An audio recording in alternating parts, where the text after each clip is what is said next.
Hi, do you really have to go to church? And when you hear the word church, what comes to your mind? You might be thinking of a building where people meet every Sunday.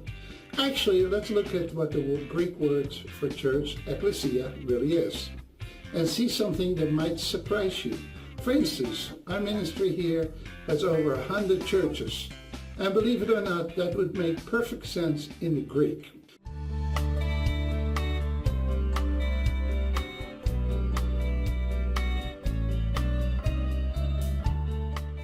When Jesus said, "I will build my church," he didn't use the word church, he used the Greek word Ekklēsia. In the first century, it was just an ordinary word. It meant an assembly or gathering of people, a town meeting or a crowd, any group that got together. In Acts 19, verse 32 and 39 and 41, the word Ekklēsia is translated as assembly. Ekklēsia there wasn't translated church. It describes a riot in the stadium at Ephesus. And if you go to Google Maps, you can still find that stadium and look around as if you were standing right there. Look, this is what it looks like. Now, let's break down this word Ekklēsia in the Greek. The word ek means out of, like X. Ekklesia refers to being called. So it's a group of people that have been summoned to gather together. No one thought of a building. The original readers pictured people face to face, participating together, sharing life. Paul describes it like this in 1 Corinthians 14, verse 26. When you come together, each one of you has a hymn, a teaching, a revelation. That was normal. The church was the people, not the place. But something happened over time. By the 3rd or 4th century, Christians started using a different word. Instead of Ekklesia, they began using Kyriakon, which means the Lord's house. That's when the focus shifted from the people to the building. When Christianity spread north into Europe, the Germanic tribes picked up this word.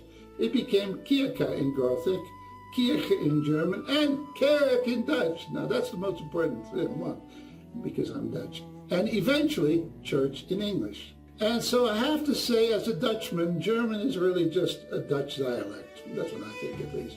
But I might be a little biased. Now, this language change had huge consequences. Once the building became the church, everything changed. People went to church instead of being the church. Leaders became lecturers. Congregations became audiences. And the beautiful one another life of the body of Christ was overshadowed by a stage, a sermon, and some songs. Fast forward today, and you can see it everywhere. Some churches even dim the lights so people can sit as individuals having a private experience with God in a crowd of strangers. That's very Western, very individualistic, but it's not what Jesus or Paul had in mind. In fact, when we sing songs, the purpose is to teach one another, just as Colossians 3 verse 16 says. So the biblical definition is just an assembly, a group of people. You could even have a church without a pastor. Any group that got together in the Greek would still be called an Ekklesia. See, Ekklesia is just not a spiritual religious word, just like we don't think of a meeting necessarily as a religious event. It could be, but that's not inherently obvious in the meaning of the word. It could be a spiritual meeting. Now, I wouldn't necessarily recommend going without pastors, but if you read the book of Titus, you'll see that Titus was sent to churches or assemblies to appoint elders or pastors. So those were assemblies that didn't have pastors. So as I said, in our ministry we have over 100 groups.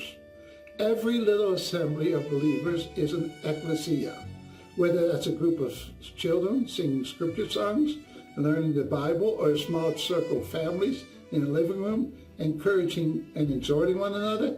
That's a church. So when we think of church, think of the people. Even if you meet in a building, nothing wrong with that. But where you meet is the least important. What you do when you meet is what matters. And maybe we've just let that word church change the very assembly, the Ekklesia that Jesus built. We've even put together a song about that, what the church is supposed to do. I'll put the link in the description so you can sing it.